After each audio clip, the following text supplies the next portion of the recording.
begin the recording for information of the committee. This recording will be available after in accordance with our transparency rules and to make sure that people of the public who want to keep informed about the developments of Access Health and our finance committee can do so. So we'll open up with the first item of business is just the introduction and roll call to again confirm that we have a quorum to proceed.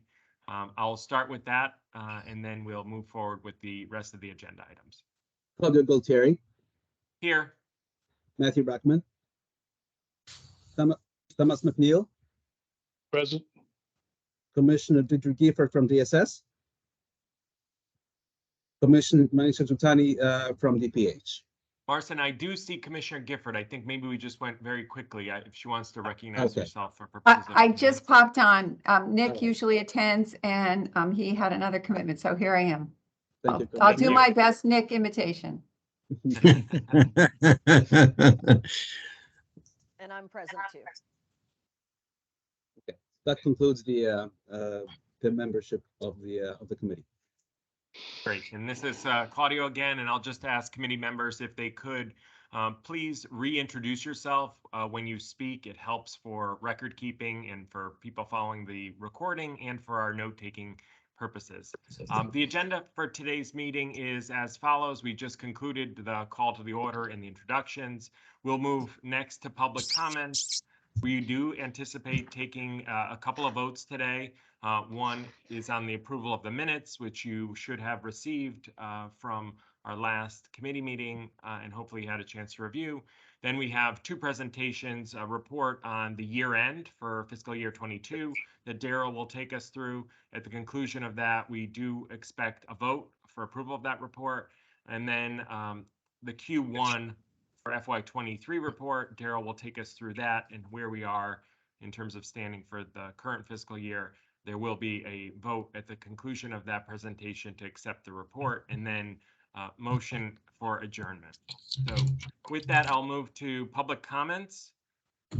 We did not receive any public comments in advance as of yesterday. I will pause just for a moment in case there are members of the public that have joined us live that wish to make a public comment.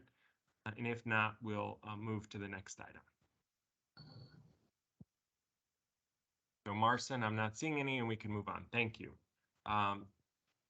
The item before us, this is Claudio again. The item now on our agenda is review and approval of our meeting minutes. Do I have a motion to approve the April 14th Finance Committee meeting minutes from the committee? Tom McNeil, so moved. Thank you, Tom. Motion is before us. Do I have a second?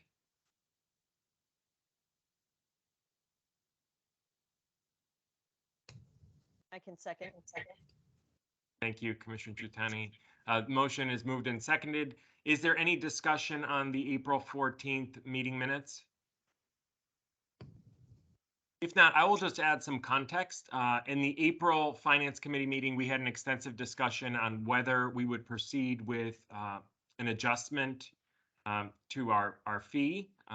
And you'll see at that point, we had reviewed the facts subsequent to our Finance Committee meeting in coordination with a lot of our colleagues who are on the full committee.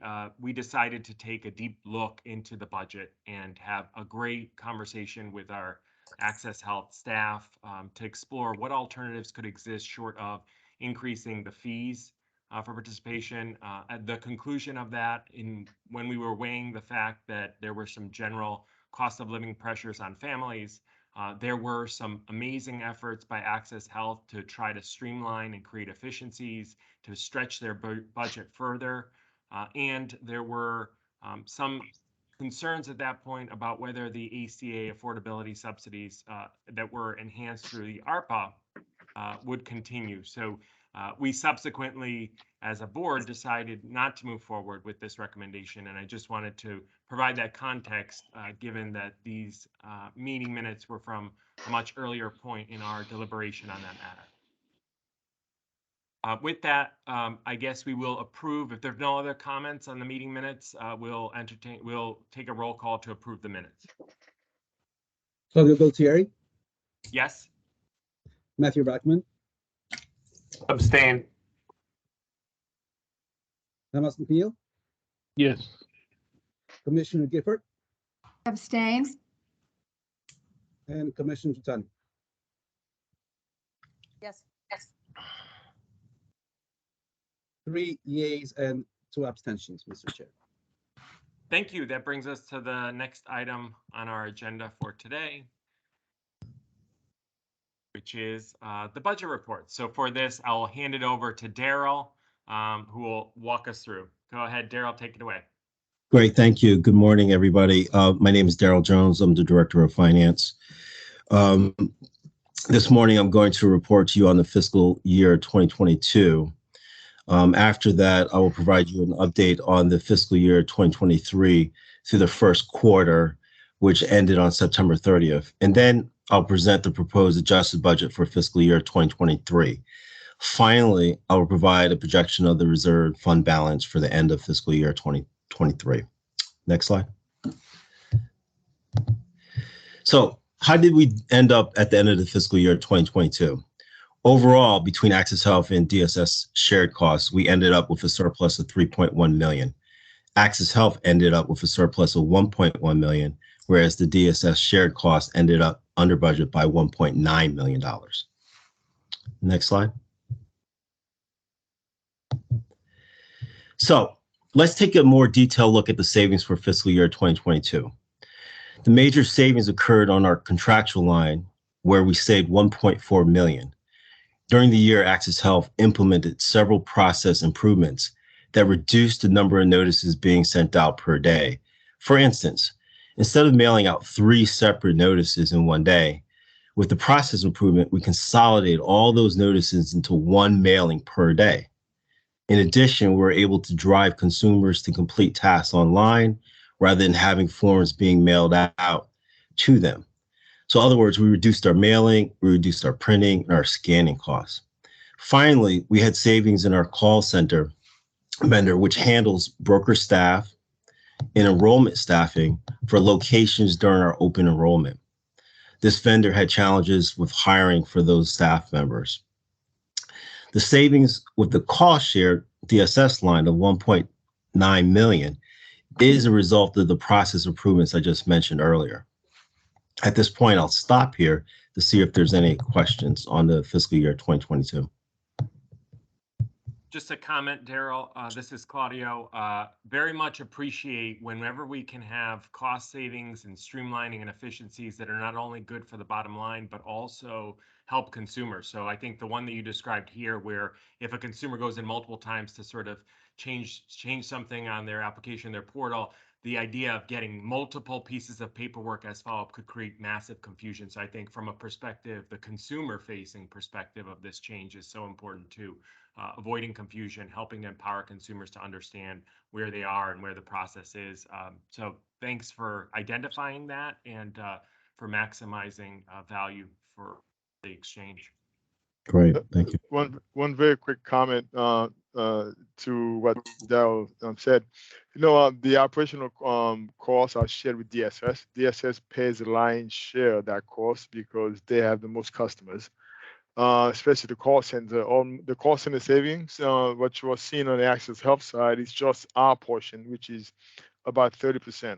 The 70% of the savings went back to DSS. That's what's driving that $1.9 million savings, and also the operational savings from printing, scanning, and mailing. Again, most of the mailings that go out that comes out of our system are DSS, Medicaid. So those savings again, and that cost is split between us and DSS. There's more 80-20.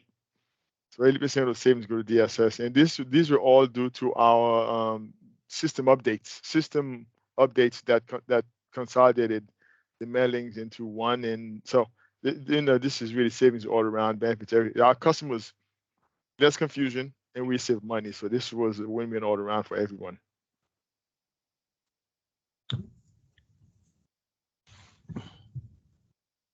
Okay. If not, any more questions? Next slide.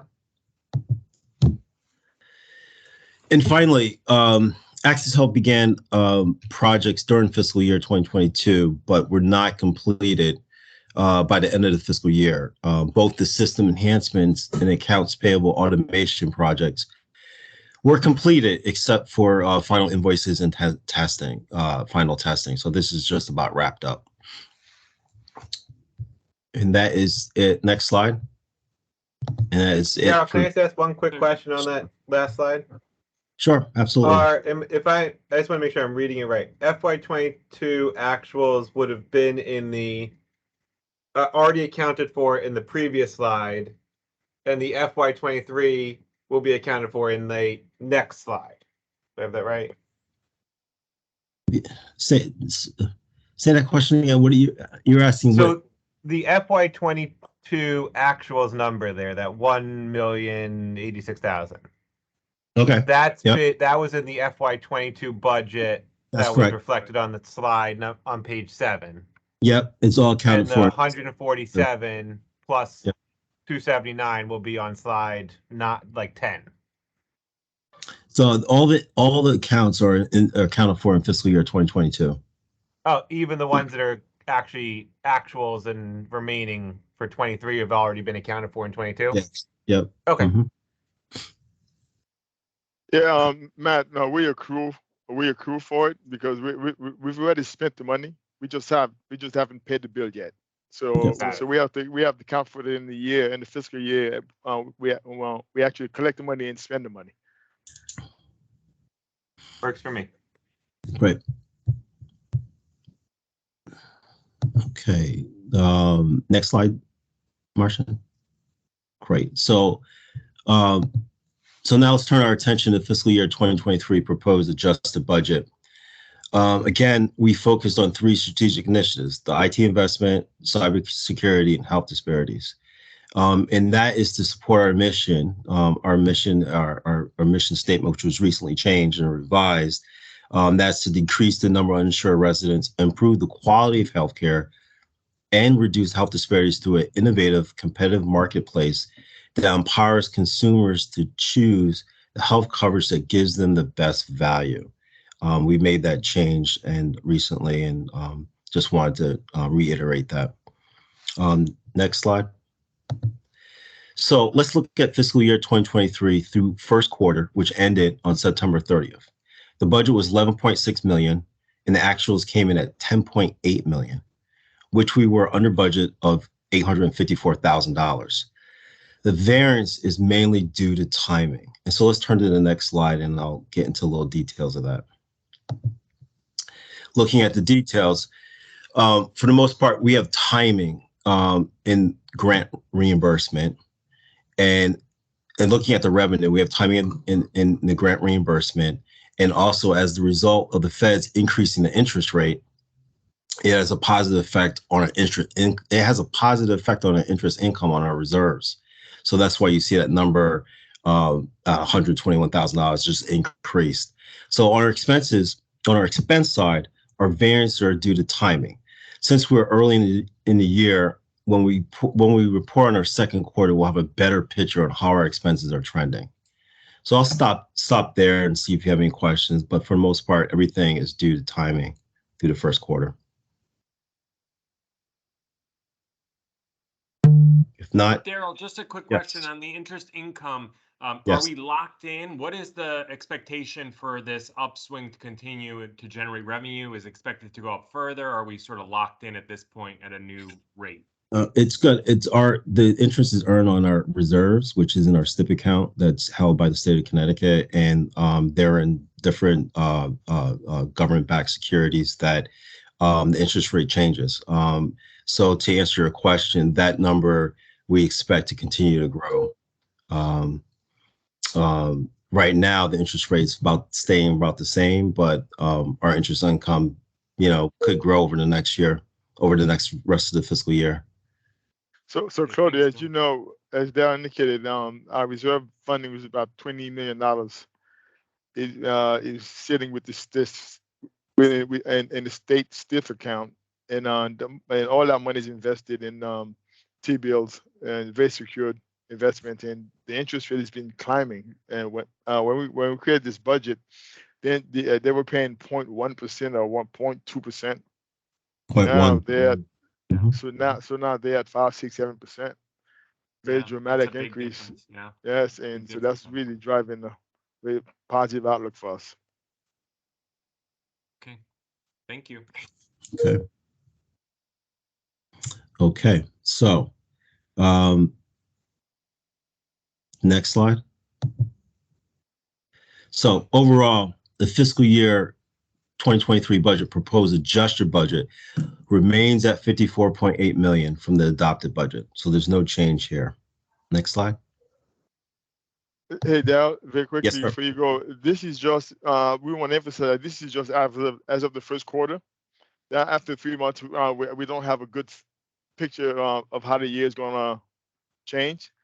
After the second quarter, we do anticipate some adjustments may come due to a number of items that we are tracking, but we don't have numbers yet to attach to them. So again, we'll come back to the finance committee and the board with any adjustments as necessary after the second quarter. Okay. So this is right. So now we're talking about the overall 2023 proposed adjusted budget. So however, there are changes within our revenue lines. For grants, the adjusted budget is increasing to $343,000. That's as a result of additional awarded grants, primarily due to the Broker Academy. The second item on the revenue income, which you just talked about, is our interest income.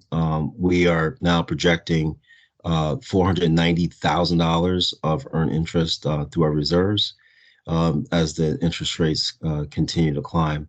And finally, we reduced our revenue from our other revenue line right there. As you see, we reduced that from 1.4 million down to $861,000. That's due to the other revenue lines I just mentioned. Thus, our reserve funding, if needed, is reduced down to $543,000. We continue, as Claudia mentioned from the prior meetings, we continue to seek out other grants and other revenue sources to support our operations. So we are driving down that need of pulling reserve funding. So we continue to work on that, and I'm very excited for the outcome going forward in this fiscal year. So we continue to apply for grants, and we look at other ways to generate income for Access to Health.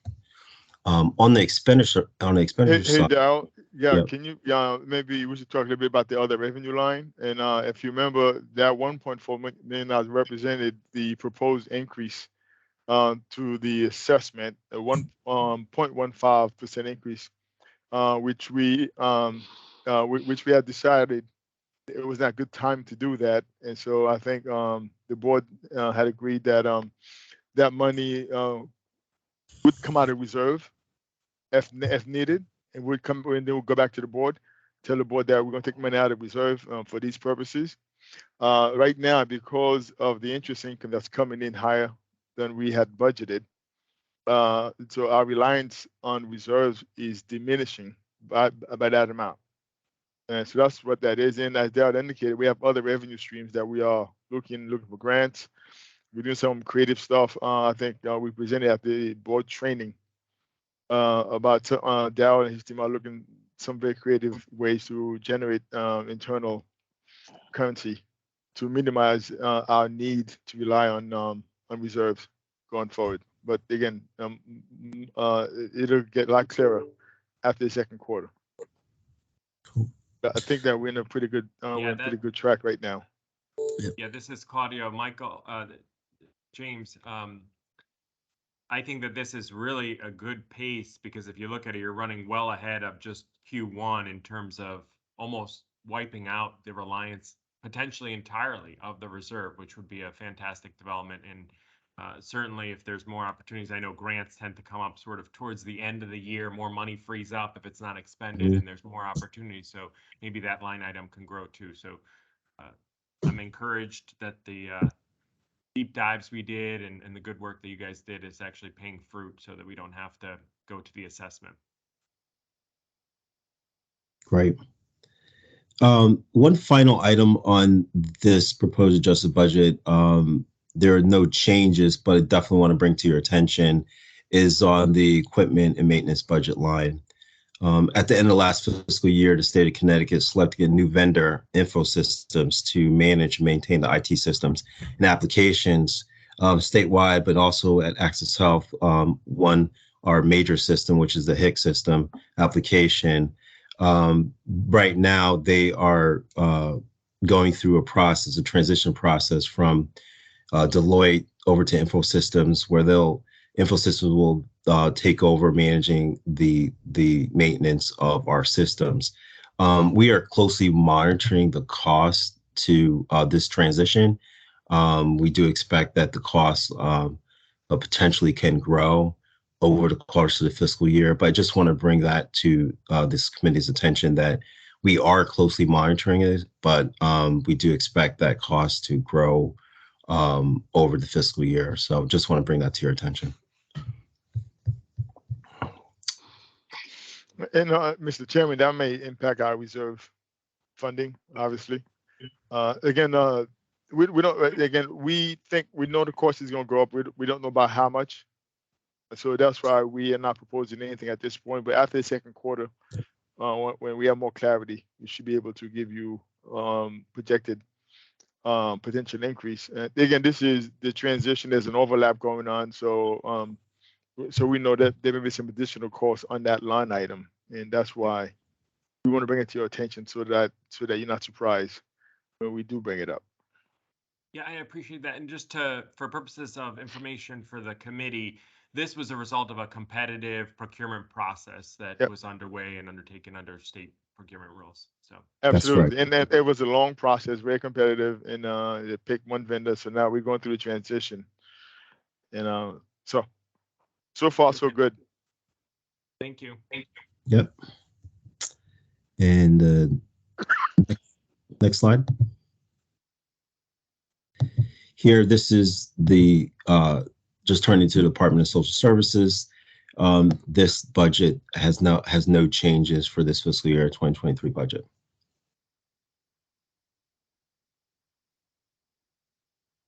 And finally, the next slide. The next slide here is finally the fund balance. And this is a reserve where we're projecting to see at the end of fiscal year 2023. We're expecting that at the end of 2023, our projected fund balance reserve should be $21.8 million, or if you convert it to operating funding, 7.6 months. So that concludes my presentation today. I'll open up if there's any additional questions.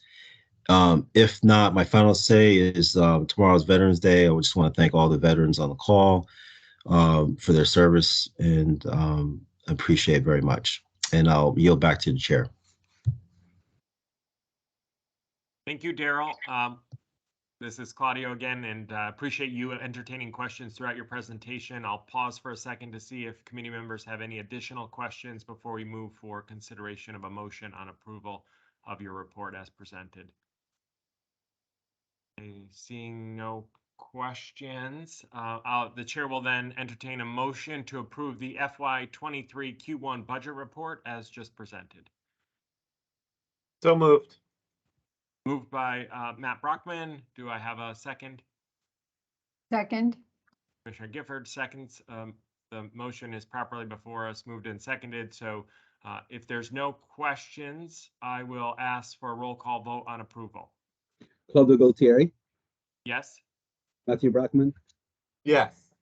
Thomas McNeil, Yes. Commissioner Deidre Gifford, Yes. Commissioner Manisha Tutani. Yes.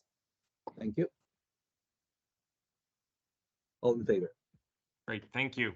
That moves us to the last item, which is adjournment. I'll entertain a motion for adjournment of today's meeting.